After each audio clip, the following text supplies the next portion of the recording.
Evening, everybody. Welcome to another episode of Uncommon Sense with Jose Negron.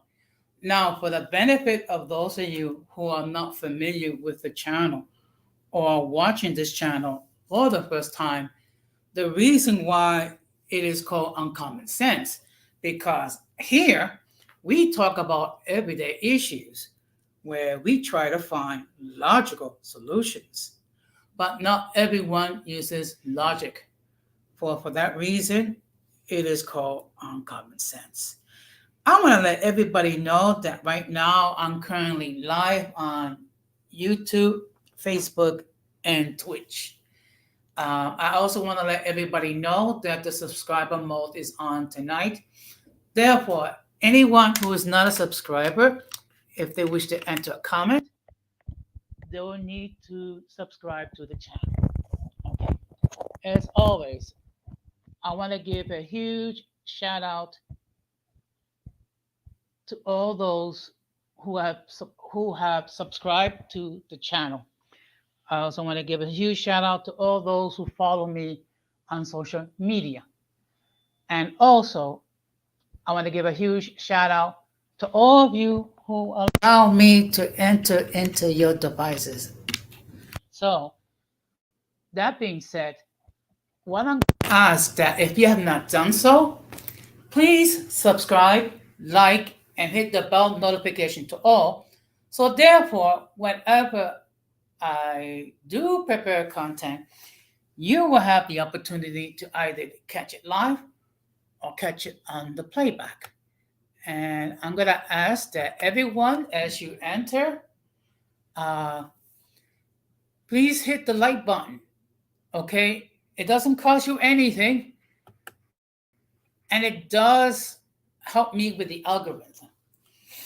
Now, tonight it's going to be a loose discussion regarding how have our lives have been uh, in the midst of COVID-19. Let me make a couple of things clear, okay? First of all, we're not going to debate whether or not this disease exists. We're not going to debate whether or not people should be vaccinated or not. That is an individual choice, and that's purely up to you as far as whether or not you wish to be vaccinated, because it is your body, it is your choice. What we're going to be talking about is how our lives have changed and how we had to adapt in the midst of COVID 19. So, I'm going to be sharing you things that have occurred and how our lives have been changed as a result of this illness. Okay. I am not going to talk about the number of people who have died. We already know for a fact that a large number of Americans have passed away. So there's no need to discuss that. What I will do is I will just give me, I will place the link in the chat. And if anyone wishes to join the panel, they may do so. Okay.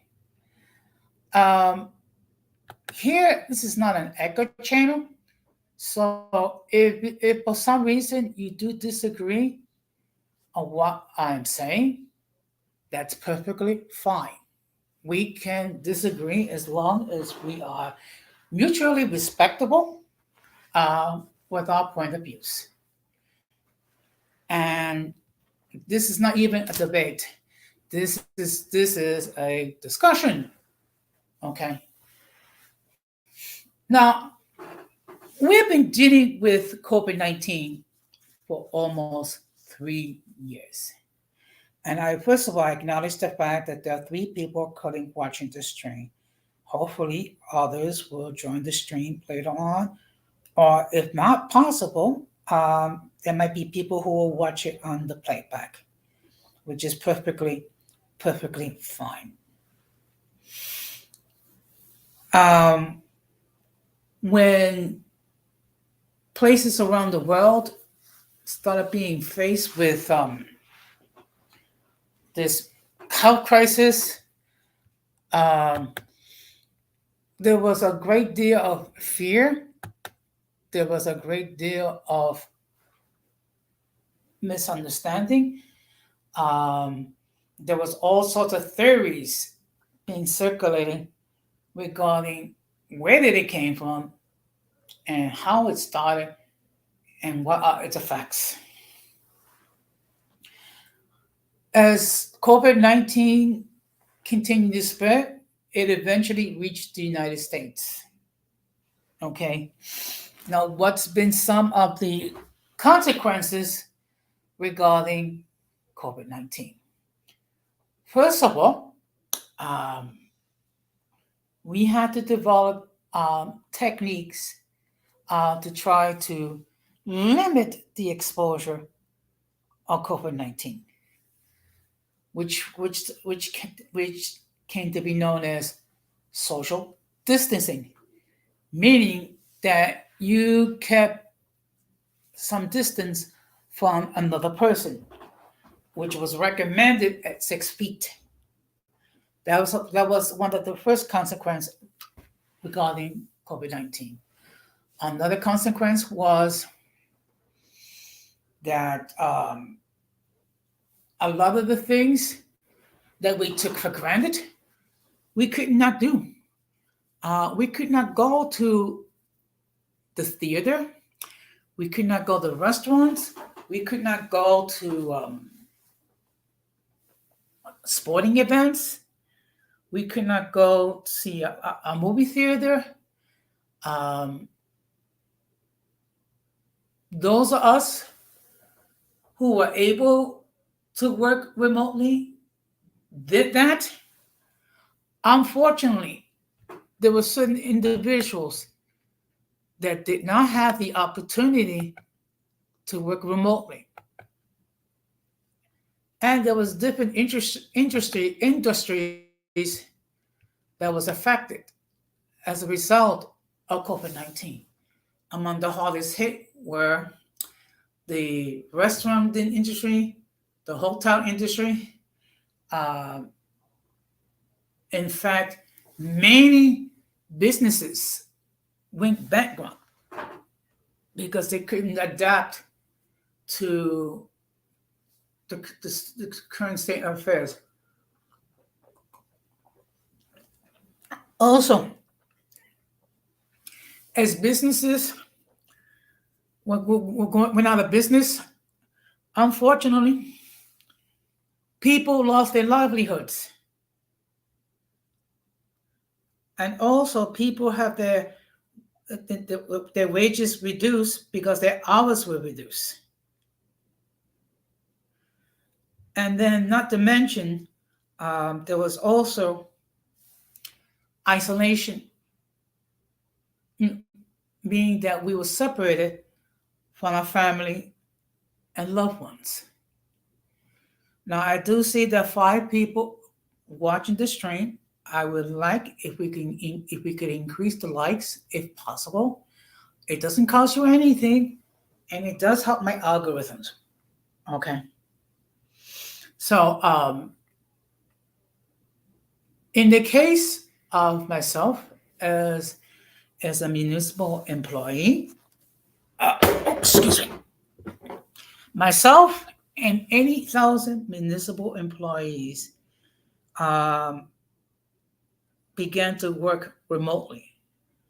And all this to try to reduce the spread of COVID-19. And unfortunately, okay, and I see we have a comment from Culturally Politics.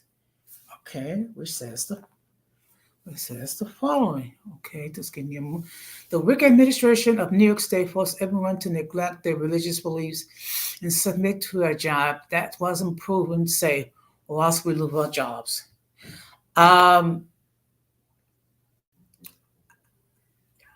Why I will say that is that, unfortunately, people did lose their livelihoods because they chose, and many of them with valid reasons, not to get the job. I mean, when you think about it, normally, and I repeat, normally, it takes years to develop a vaccine, and all something a vaccine was developed almost like legally split. So, and I know for a fact, almost 3,000 municipal employees were terminated for refusal to get the job. And I said this before, and I'll say it again. First of all, cultural politics. Thank you very much for stopping by.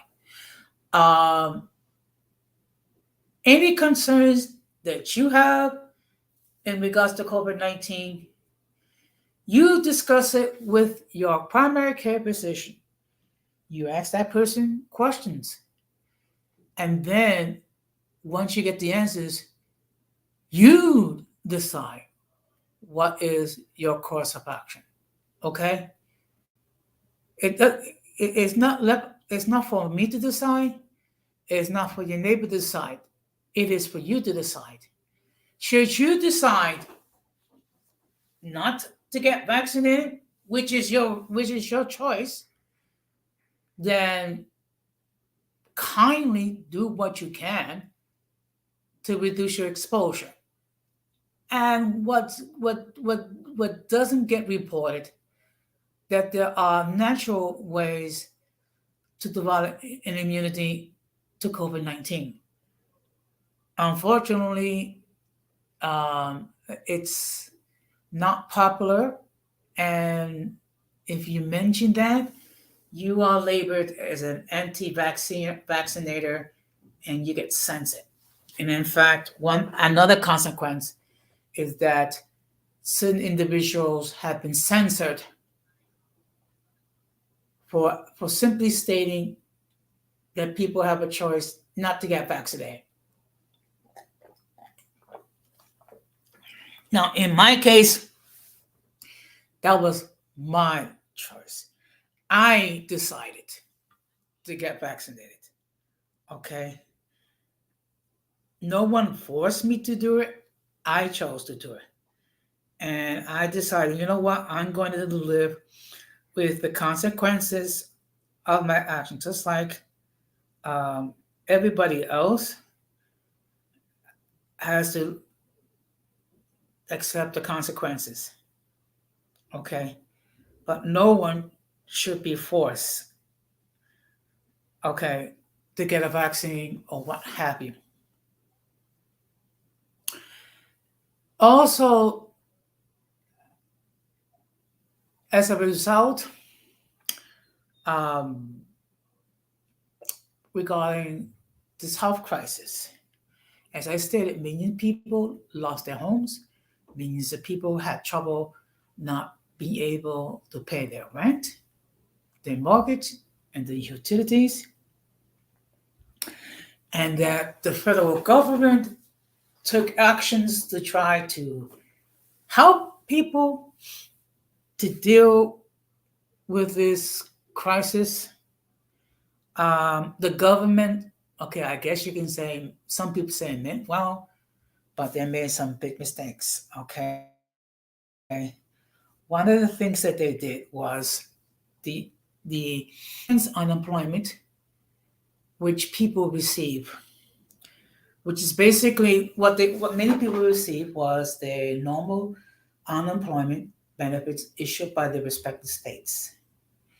And then there was the enhanced unemployment, which at one time people were receiving $600 per week in enhanced unemployment benefits. And after a while, people were receiving $300 a week in enhanced unemployment benefits.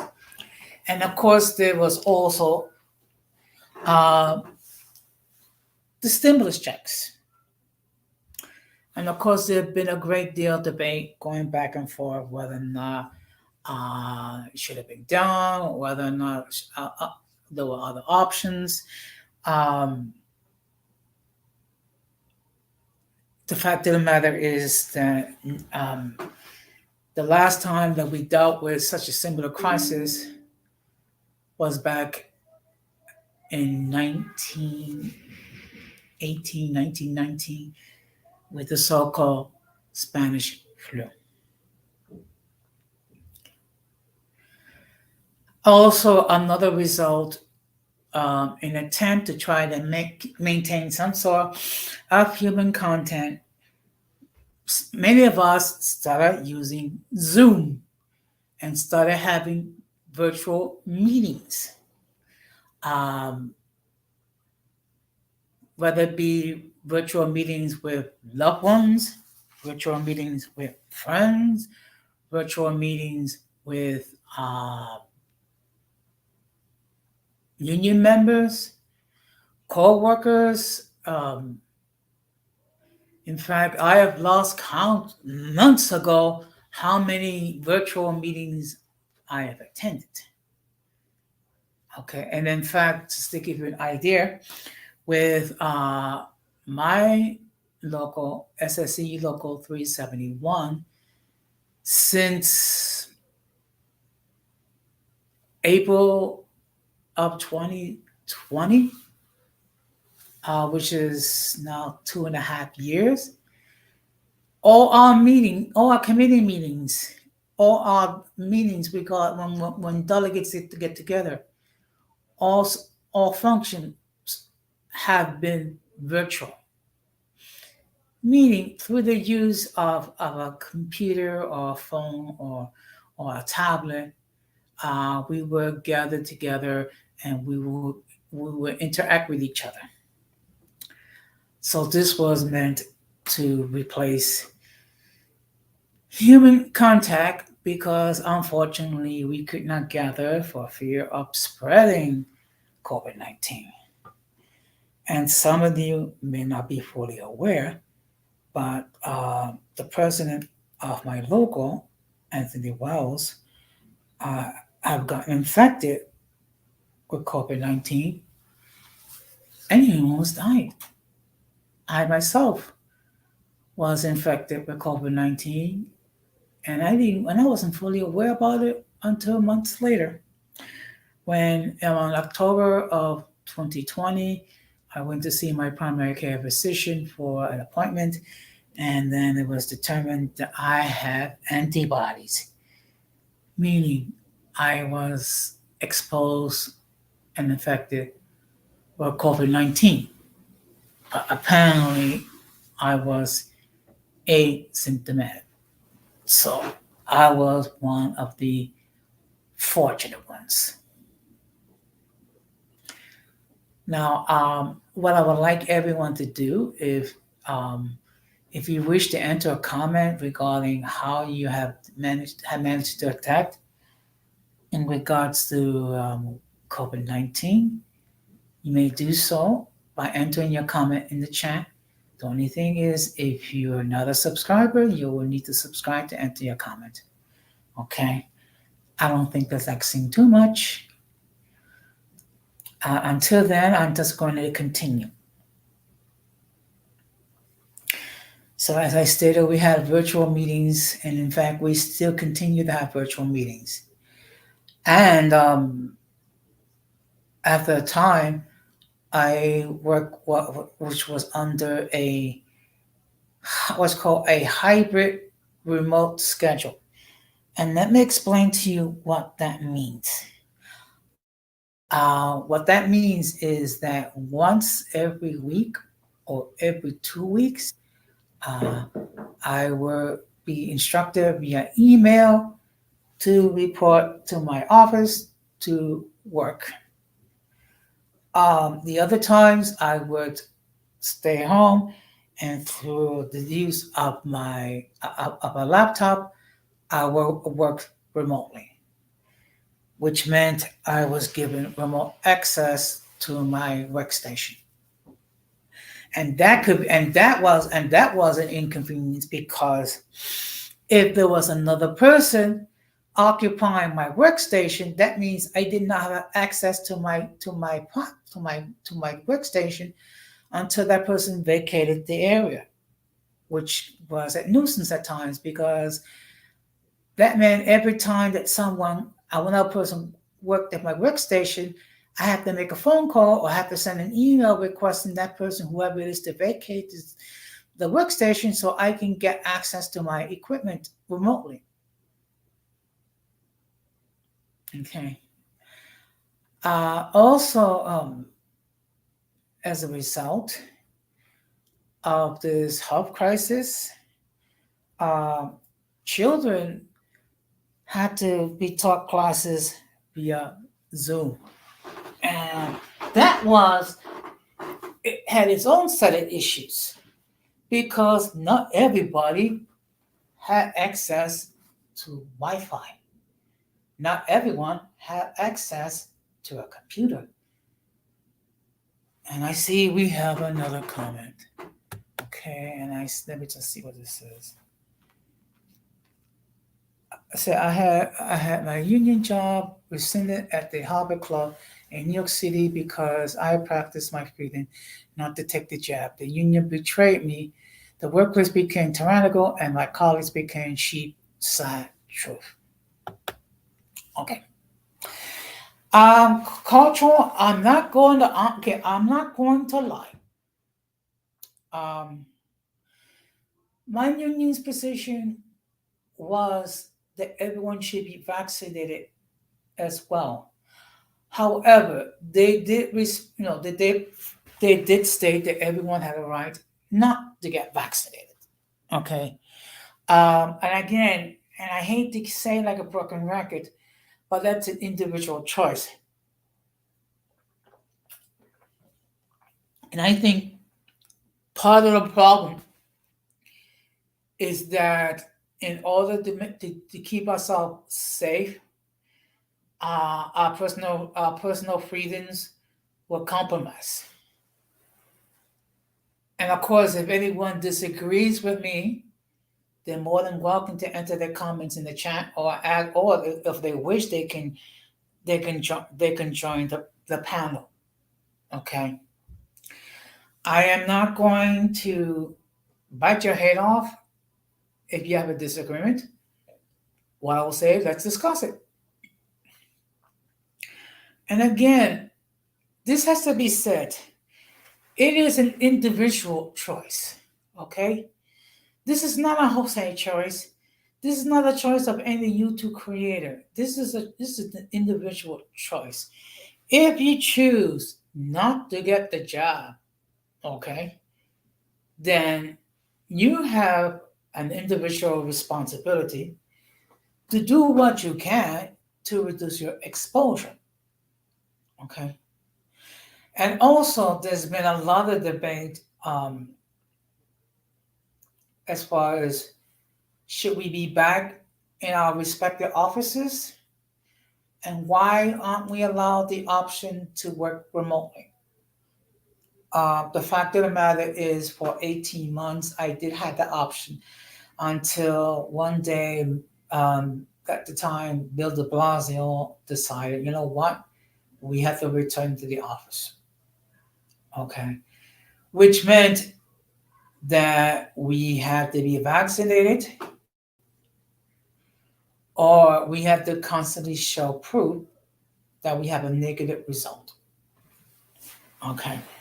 And again, about 3,000 municipal employees were terminated for a refusal to get the job. Okay.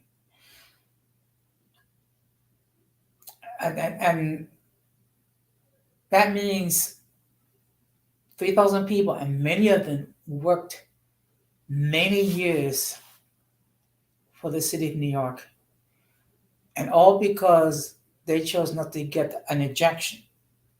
They lost their jobs. Also, another consequence regarding COVID-19 is the masks. Okay? In other words, for a long time, we have to have some sort of face covering. Now, I believe it's now not mandatory on the public transportation system to wear a mask. If you want to wear a mask, you can do so. If you don't want to wear a mask, you can do that's perfectly fine.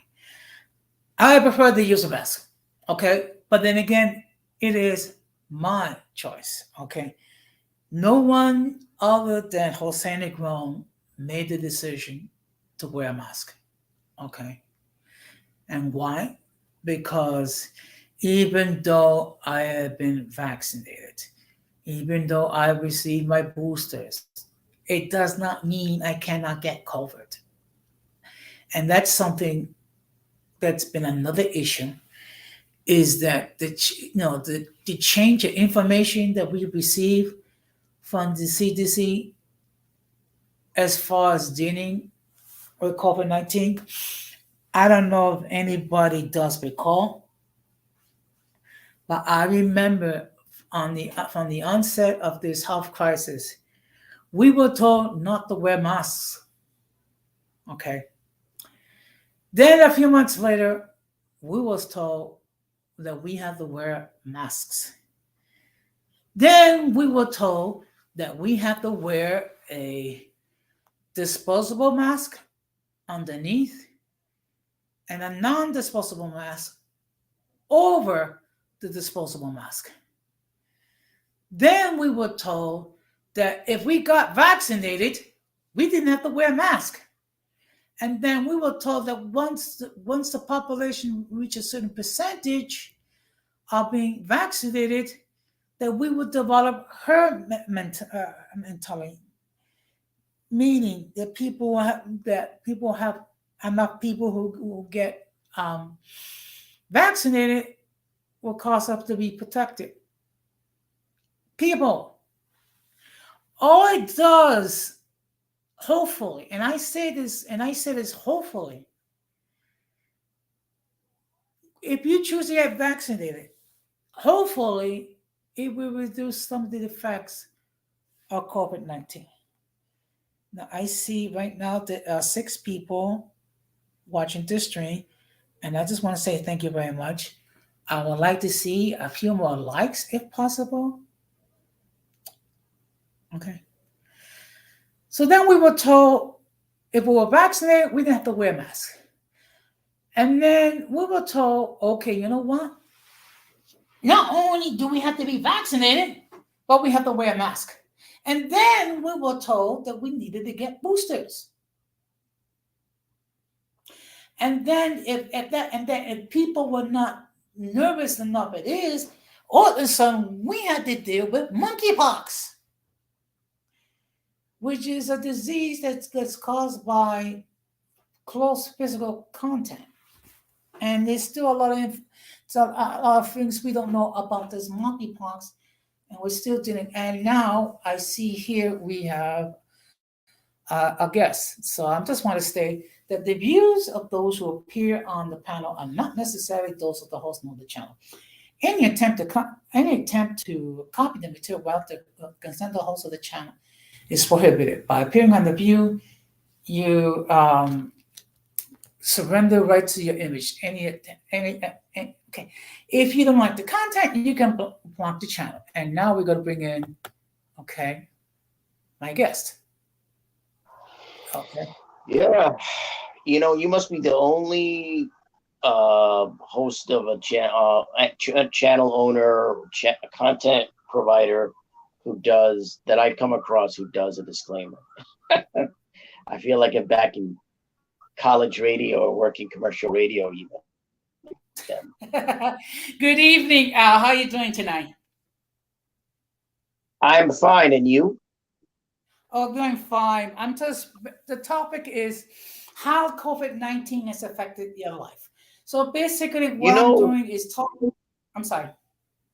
No, I was just going to say. So I'm talking. Yeah, I'm sorry. Go ahead.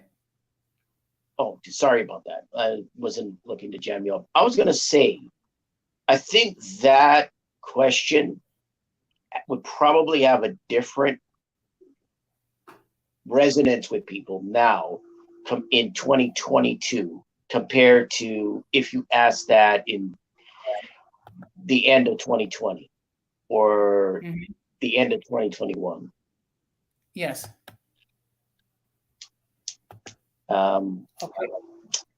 So I think it's only fair for me to ask you. I'm sure you've answered this already, but I'll ask you anyway. How's it affected your life? Okay. Well, first of all, for a year and a half, I had to work remotely. I had to wear a face covering, which properly Mhm, covered my nose and mouth everywhere I go. I could not attend functions with large groups of people. mhm, I have to like wash my hands 30 every 20 seconds. By in all fairness, we should have been washing our hands from the beginning.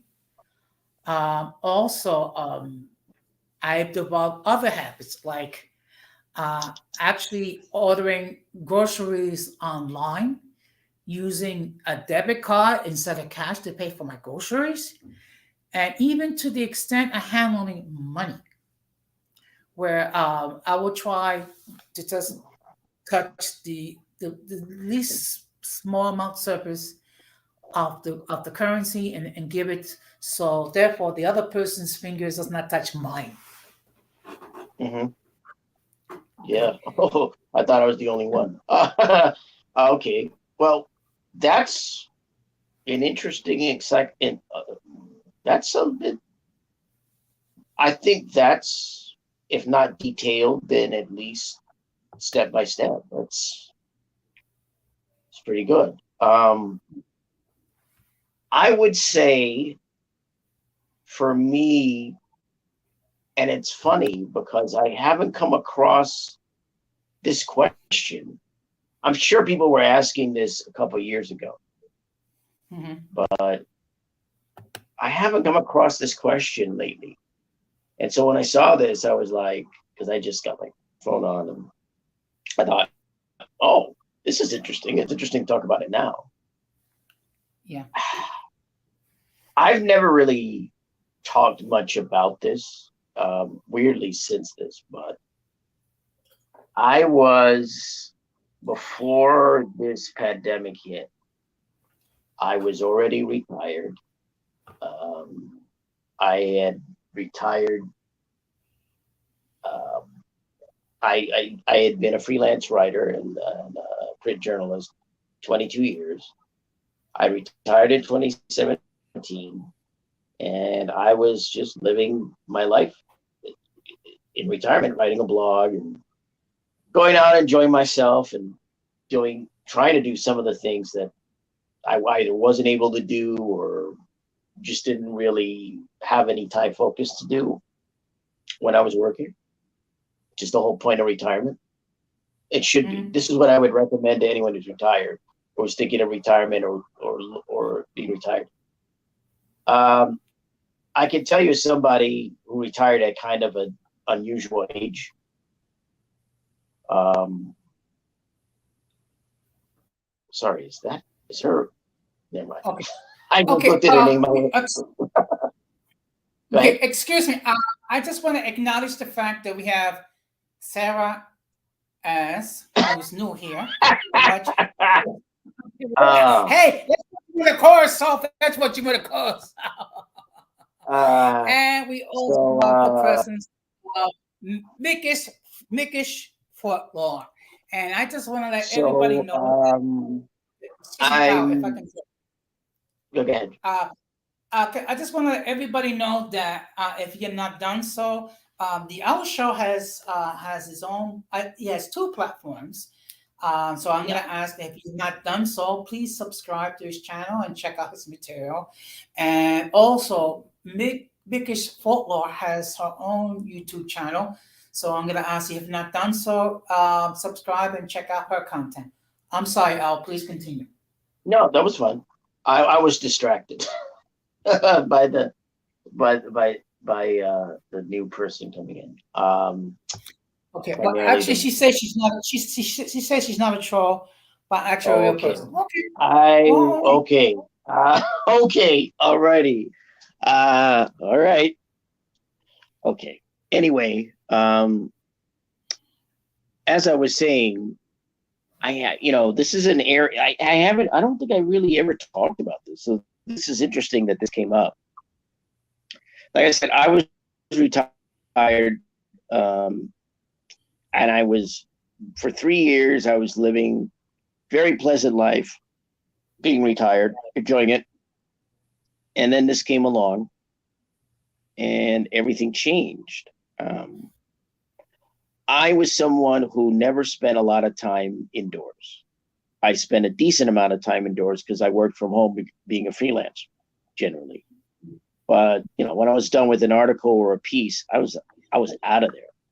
I just had to get out of it because if you work at home, if you want to get away from the job, quote unquote, in my case, more like you're in business for yourself.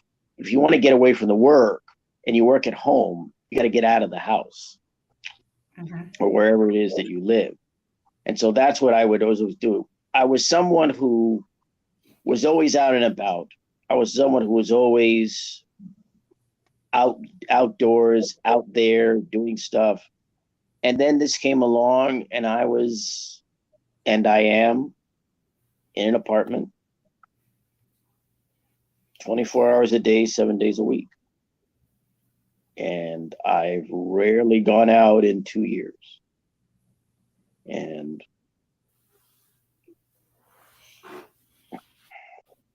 I've had to kind of adjust to that. I'm somebody who knew nothing about homebodies. I found them odd. I thought, why would anyone want to be indoors all the time? And then I became that kind of person where I was indoors all the time. And,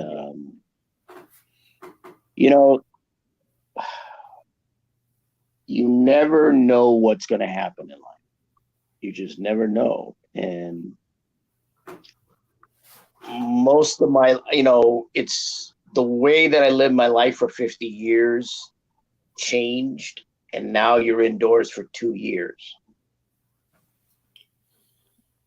It's been a weird transition. I don't know how I put up with it. I'm not built. I got to be honest. I'm not cut out to be a homebody. It just doesn't work for me. But I've managed to make it work. I don't know how, but I've managed to make it work. But I don't know. It's been a drastic reduction in the way that I've lived my life. When you're used to living a life a certain way and then it changes, it's really hard. It's like living a different life. That's what I would describe from me. It's like you're in a place all day, and again, I worked at home, but I was never somebody who wanted to spend a lot of time at home. And now you spend a lot of time at home. I'm like,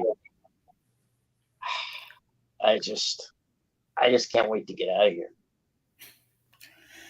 Well, one consequence that happened as a result of COVID-19 is that you have multiple thousands of municipal employees who had the age and decided to retire. Now I see that Cultural Politics has a comment, which states, the lives of children became an absolute nightmare, secluded from friends and family, prohibited from playing in parks, and forced to attend classes in Zoom hell.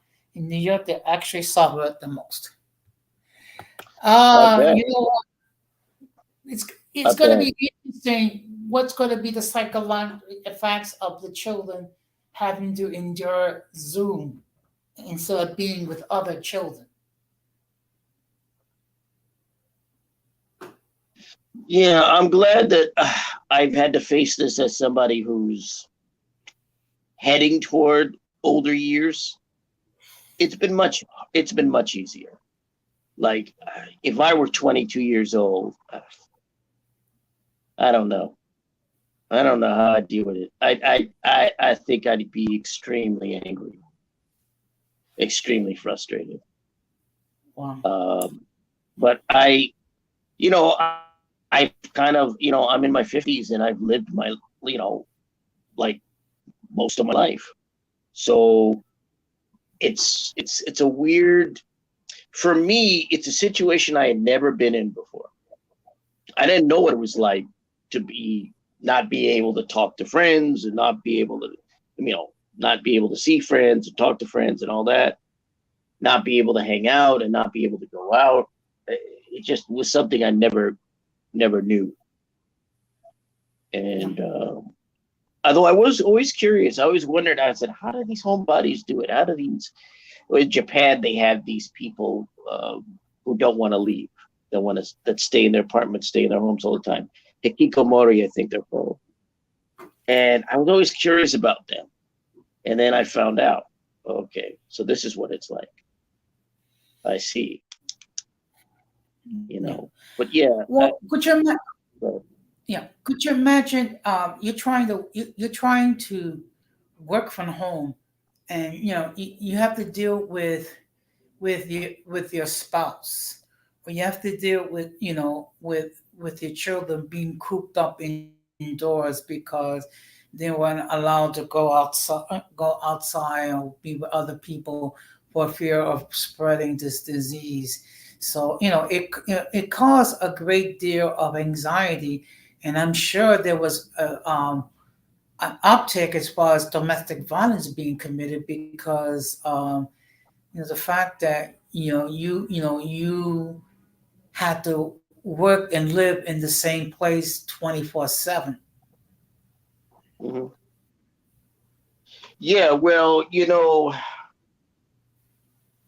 that was something that I'm not surprised if a good deal of that occurred, but I think it's less the violence itself than the lack of the ability, more of a sense of isolation and thus inability to leave. Whoa, I I think your apologize. alarm went off. No, Yeah, I it's I think your have to alarm get went off. batteries for my smoke detector. That's what it is. Yeah. That's what I thought. Fire alarm, maybe. No. It's the isolation and the lack of control. Because if you're stuck in a space with someone you don't get along with, then that becomes a problem. Mhm. Because if you the violence itself is a problem, but also where you are and the fact that your options are limited because of what's occurring in society, what's occurring under the law, what's occurring in general. That's the problem. So yeah, it must be. I mean, like I said, it wasn't it wasn't a happy situation for me, and it isn't now, to be honest. Uh, Maybe I shouldn't admit that, but Yeah. um, Also, another situation which was a very distressful situation was the fact that I had to take my mother to the ER, and due to COVID restrictions, I could not go to the ER with her. So you can just imagine an elderly lady alone in the ER, frightened and what have you, and then uh, not being around loved ones and what have you. and that happened with people whose relatives died, husbands or wives died. They couldn't see them, and that was a very, very uh, it must have been a very bitter situation. Very Yes. horrendous. I mean, bitter. I'd say bitter. I would say horrendous and terrible, but bitter really, because it's death on top of the indignity of not being able to see them. Hmm. That's really hard. Yeah. That's tremendously hard. Yeah. Not to mention the fact that at the time, our governor was hiding the figures regarding the number of deaths in the nursing homes for whatever reason to try to downplay the number of deaths. Everyone talked about his allegations of sexual harassment. The fact that Mhm. he playing with the playing with the numbers and hiding the fact that more people die in the nursing homes. I think that's a bigger issue than itself. Well, I was aware of that, and I knew Cuomo was. I was aware of that. I knew Cuomo was doing that. And the thing about it is that his charm offensive bowled over the media. His kind of um, forceful, authoritarian. I used to call him. I used to call him on Twitter or whatever, authoritarian Andrew. Um, the fact that he charmed the media and I guess the power centers in this country did him did him uh, worked quite well for him until the harassment allegations came out, and none of it surprised me. I've always said that I would never want to run for governor of New York. I would.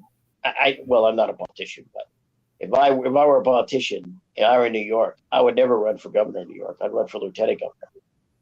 I just figured if I were ambitious, just wait till the governor and resign.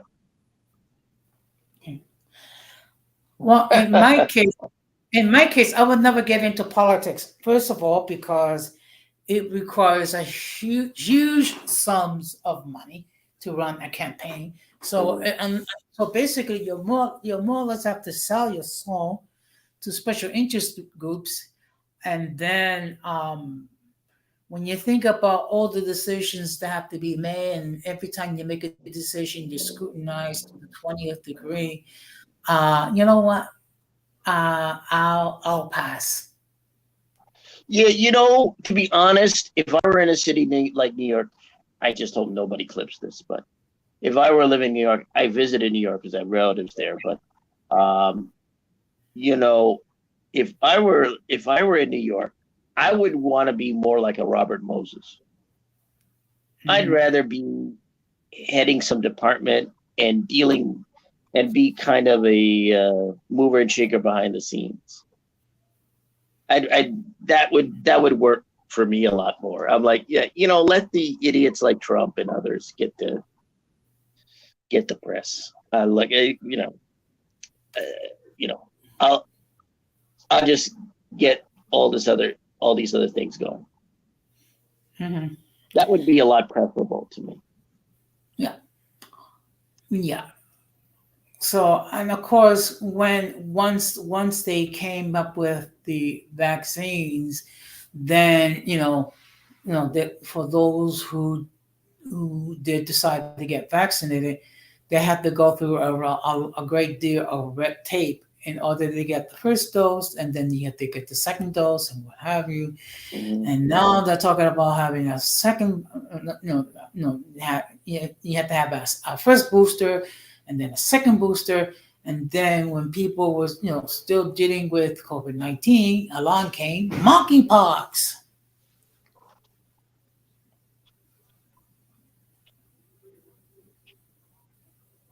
Yeah, yeah. I don't care for that. Now, I don't care yeah, for any of that. So, yeah. Now, one question sometimes I get: are we ever going to return to normal? Okay, I think you have to define what's normal is. If we're going to go back to what it was prior to COVID-19, I don't think so.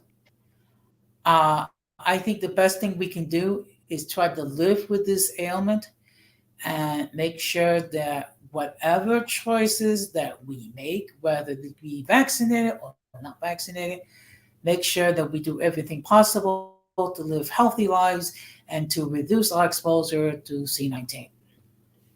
right. Well, here's what I would say. You have to look at the life cycle of the disease. And so, what is the life cycle of, in this case, a pandemic, but what is the life cycle of it? Like, how long will not only we know it started or it had its tremendous impact in 2020 and it's 2022.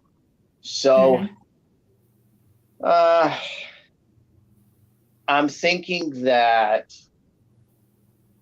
I I'm thinking that a probably that the impact of this disorder will continue at least for another 3 years, maybe longer, but another 3 years in some. The problem is not necessarily the initial form itself, but the subsidiary increased variants that have emerged. So I gather Mhm. mutations. I don't know if mutations is the right word for it, but I'll just use the term subsidiary variants, although probably that's probably not a scientific term for that subsidiary. But um, I think that I like I said, I'd probably give this another 3 years at least, maybe longer. I mean, you may have to deal with it until the end of the decade in some way, Okay. shape, or form. Okay, now let me just highlight this comment. Having the children isolated cause a hindering in their educational development and potential social anxiety, which may show up in later years and pause on their childhood evaluation.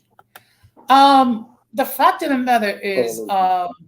a lot of our children suffered. First of all, I mean, because many of them did not have access to Wi Fi. Many of them did not have a device so they can connect with. And the fact of the matter is that for extended periods of time, children were separated from other children. So that, so what can happen is they could have problem coping with their peers. Well, it depends. I think it depends on obviously the kids. Some kids are more, how do I put it, more individually oriented, and others are, I guess, more social. So I guess it depends on sort of the, it really depends on the state of development, I guess. But there are traumatic events in history where people are impacted. War impacted younger people. Mhm. It disrupted schooling. It disrupted, in some countries, they were evacuated out to the countryside. So if you lived in the city during World War II, for example, in England, or some of these countries, these kids were sent out to farms and rural areas, Mhm. to deal with, as a protection against bombing and so forth. Yeah. Um, so there have been other events in history that have been disruptive and have impacted younger Mhm. people, kids, and I guess this is no exception. It's just a different kind of disruption. Mhm. Yes, but when you think about it, the holidays in 2020 had to be among the most lonely and depressing times because in many cases um, there was an empty seat at the table um, because of a loved one that passed away due to COVID-19. And the fact that we were not able to gather together. I mean, and when we did gather, we have to wear face coverings to make sure that we reduce the exposure and whatnot. And the fact of the matter is, we don't know the full effects of all these people that went through all this trauma. Mm, yes, that's true. That's something that is going to have to be seen and dealt with, primarily through research. I mean, you're going to have studies conducted, um, and of course, articles compiled and maybe books written about it. And when that starts, I mean, you may have people already studying this phenomena as we speak. I assume they are. but I don't know. Yeah, it's hard to say what the full extent of it because it's not over, no matter what certain people say. No, it is not. Uh-huh. At least you know we have dealt with the worst effects of COVID-19, and now it's optional to use a mask on public transportation here in New York. Oh, I really? don't know how's Okay. the situation. Yeah, but in all fairness, people have been suffering from caution fatigue for a long time because the fact of the matter is it's not natural to wear a face covering for extended periods of time, particularly during the summer months when it gets very humid, and sometimes people cannot speak well with a face covering. Mhm. Well, it's something that people in the U.S. and parts of Europe and some other parts of countries have had to get used to. In Asian nations, for example, people have worn masks at times, primarily maybe because of air quality or former or other, um, I would say, epidemics like SARS, for example. Um, Yes. so in the U.S. and Europe and maybe Australia, New Zealand, some of these countries, yeah, it's an issue because people are not used to wearing surgical masks and other kind of unless you're in construction. I mean, if Mhm. you're like in construction or contracting and so forth, then you're used to wearing masks of some sort. It's not a big deal, although Mhm. you may be tired of it too if you're in that business. Yeah. But yeah, it's interesting how people are. Personally, I'm a pragmatist, so I'm rarely in public. So yeah, wearing a mask in terms of the only thing irritating about it to me was it's on my nose and made my nose itch. That's Mhm. about it. Yes. And of course it's not the greatest thing, but I'm sure that the people who are political about masks would say something else, but feel. But I never really saw it as a political issue for me. It was just pragmatism. Mhm.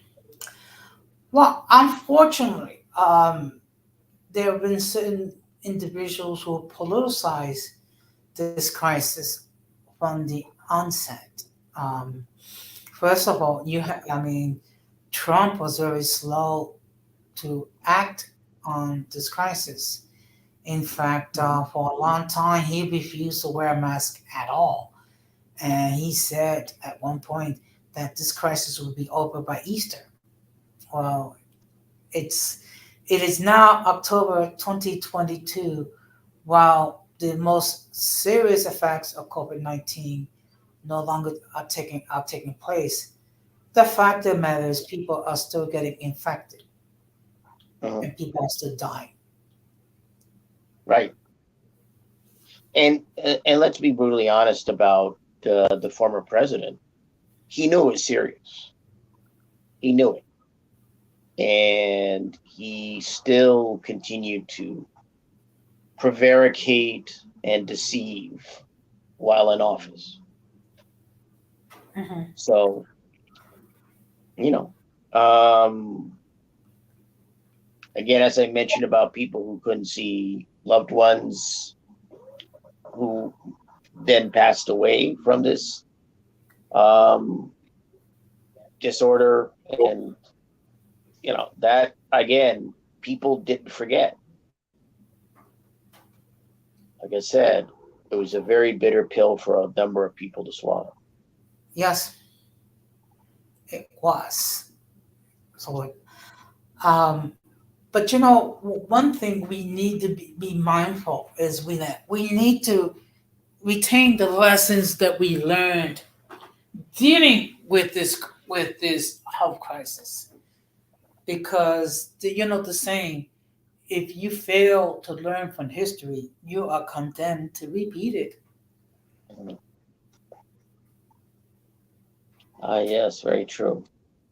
Um, so what are some of the other, I'm curious, what are some of the other people's responses in the chat or how they've been impacted, if you don't mind my asking? Actually, it hasn't been too many people responding. Okay. Now, cultural politics, of course, holds the belief. If I and cultural, if I'm wrong, please correct me. That people should not be compelled uh, to get the job, so to speak. And you know, he indicated in one chat that he felt betrayed by his union because he lost his livelihood as a result of his refusal to get the job, and that and that his union failed to intervene on his behalf. On cultural, if I'm in error, please correct me. But that's what I gather from your comments in the chat.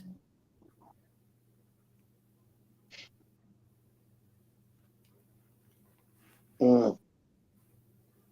I know there are people that feel very strongly about not getting the jab, as it's called, and you know, I couldn't really blame them, frankly. Mhm. Um,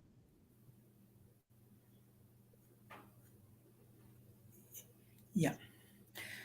Well, that's you see, and that's why from the onset, uh, I have discussed this issue, and my position has been the following: I have never say get the job. I have never say don't get the job. What I said is the following: you speak with your primary care physician regarding any concerns that you have in regards to COVID-19. Make sure that you ask the pertinent questions that you need to get answers. Once you get those responses, then you choose your course of action. If you decide not to get the job, then please do yourself a favor and do everything possible to reduce your exposure to COVID 19. yeah, I've stayed out of. I don't think I've ever really talked about it with people. It never really has come up. Like I said, I think the first time I think it's come up as a topic that a panel that I've been on, and I never really said anything about getting it, not getting it. You know, it just I've always considered that none of my business. What you do is up to you. I didn't Mhm. have people talking to me about getting it or not getting it previously, so I stayed out of it personally. It was none of my business. So that's the way that I felt. Everybody's got to make their choice.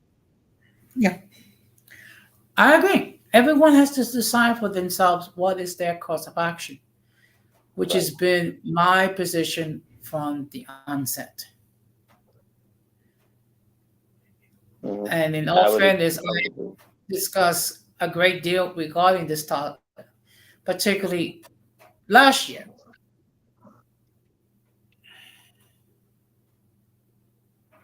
Mm, Mhm. yeah. Yeah. So, have you known anyone that passed away as a result of COVID 19? Mm, I can't think of anyone off the top of my head. Hmm. Not. I mean, I would probably find out what would happen is I'd probably find out that someone I knew died of it. But as of this period, no. Okay.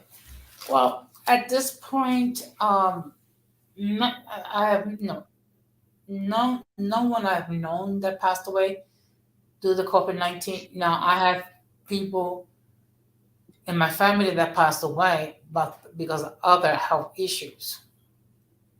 Um, Mm, but even still, I mean, to deal with taking a family member to the ER during um, the pandemic and not able to escort your mother to the ER, that was a scary situation.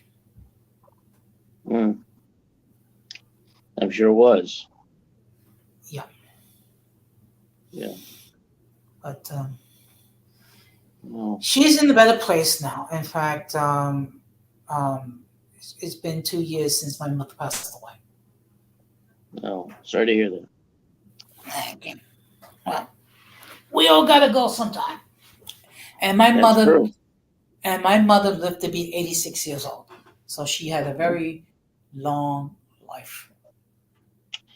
Well, the one thing I'm going to get going, but the one thing I would say is something when a situation like this occurs, it can make you consider mortality, death.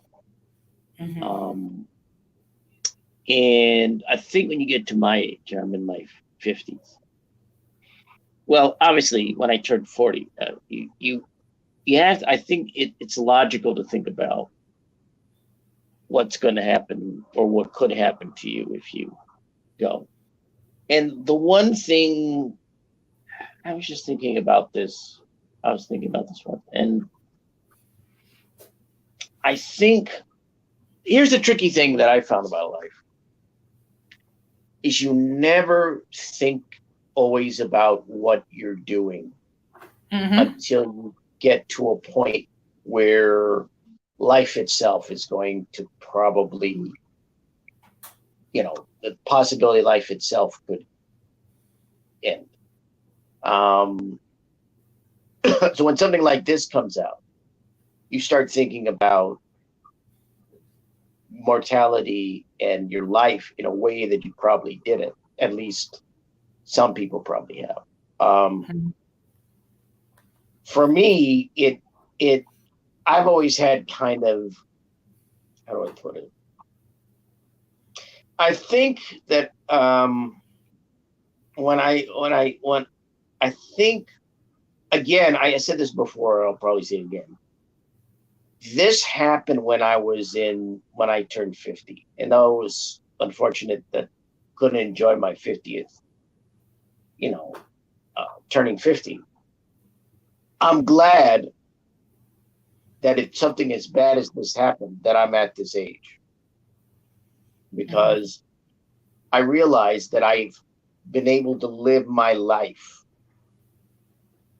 prior to this. And you talk about the new normal. I was able to live the old normal, just to call it that, the old normal. And for people that are very young and even somewhat young now, it's a kind of must be an uncertain landscape because they don't have that. They only have certain amount of that what I would call old normal to to to to think that they are able to live. When I think about it, I go, okay, I was able to kind of live this, you know, I was kind of able to live this life or live a life and enjoy this, that, and the other. And now I don't know what's going to happen other than what's happening, but at least I've had that. It's sort of a consolation. Hmm. If you can look at your life and go, okay, I did the things that I needed to do, then I think you can prepare for, then I think you can be ready for, or at least prepare for whatever comes next. And that's why whatever you did in your life,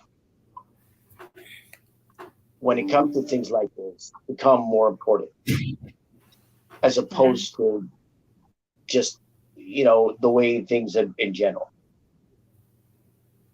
Mhm. That's what I found. I found that when, okay, I had my career, I got my education, I had my career, I've done, I was able to retire. So if the worst happens, I won't be unhappy and unfulfilled.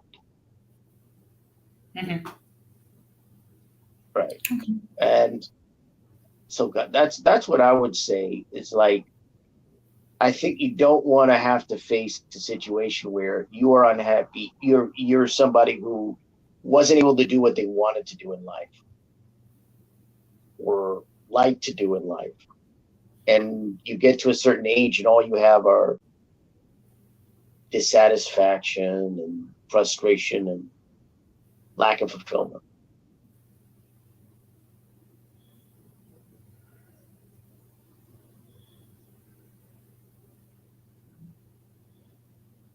So I Yes. I I just had the consolation of, okay, I did the things I needed to do. I don't know what's going to happen. My just goal in life right now, my goal is, I don't know if I'll have to go back to, working or being in business or whatever. I'd rather not, but if I have to, so be it. Um, and I don't know what's going to happen, but I at least have my T's crossed and my I's dotted, and I have what I've needed to do in my life. So at least there's that. That's what I feel like. I don't know what's going to happen, but at least there's that. And I know Yeah. that's a kind of a different discussion. That's kind of a different thing, but you know, Yeah. take it for whatever it's worth. Okay. All right. Okay. Well, thank you very much for stopping by. And Thank you for having me. okay, I still can't believe you found this place to be so peaceful.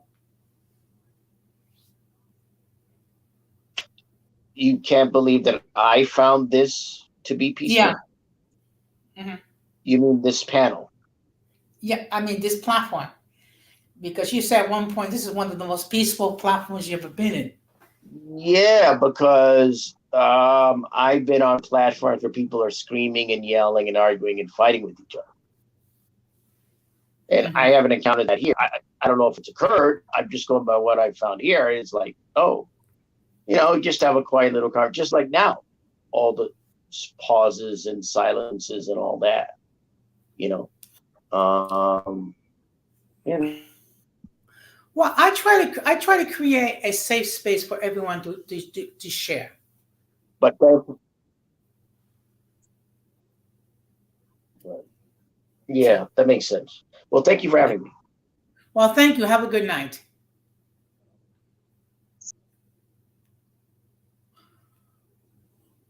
Okay. Now, if there's anybody else that would like to enter any further comments regarding their personal experiences dealing with COVID-19, they can do so. If not, I'm going to start to wrap this up. Let me just give you some insights regarding what's going to be happening during this week. Now, tomorrow at 9 o'clock Eastern Standard Time, I'm going to be doing a short stream.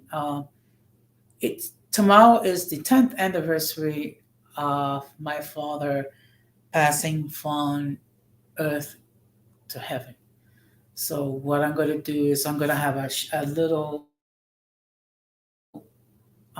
thing honor my father's memory. My father's name was Gumacindo Negron. He lived to be 83 years old. In fact, if my father was alive, he would have been 93 years old. But in any case, my father lived a long life. And he was the father of 8 children that grew up. So it's going to be a short uh, memorial stream, um, depending on, on the activity in the stream in the chat. I might open it up, I might not. Now on Tuesday, I'm going to be doing a stream at 8 o'clock Eastern Standard Time, and the topic is going to be who is more faithful, males or females. So, what it's meant to be a discussion and also meant to be somewhat of a debate to determine who can be more faithful.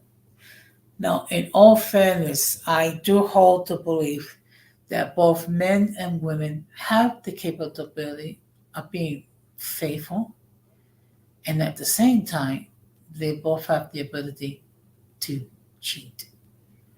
Okay. At times, it seems like women do a better job because they're able to hide their emotions, so to speak.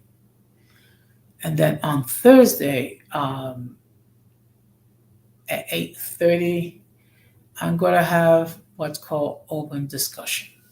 So basically, what I'm gonna be doing is I'm gonna be talking about random topics, and of course, if anyone in the audience wishes to discuss a topic, all they need to do is enter that topic in the chat, and then we will proceed to discuss it. As always, people will be given the opportunity to join the panel to share their point of view. Okay. Um, I see that um, there's not been a lot of activity again tonight. It may be that other people will watch the stream on the playback. However, I do appreciate the fact that there's still 4 people watching the stream. And to those 4, I just want to say thank you very much. I'm also going to ask that if you're not done so, please subscribe to my channel. Uh, please hit the like button and set the notification to all. So therefore, whenever I do go live or prepare any content, you will have the opportunity to catch it live or catch it on the playback.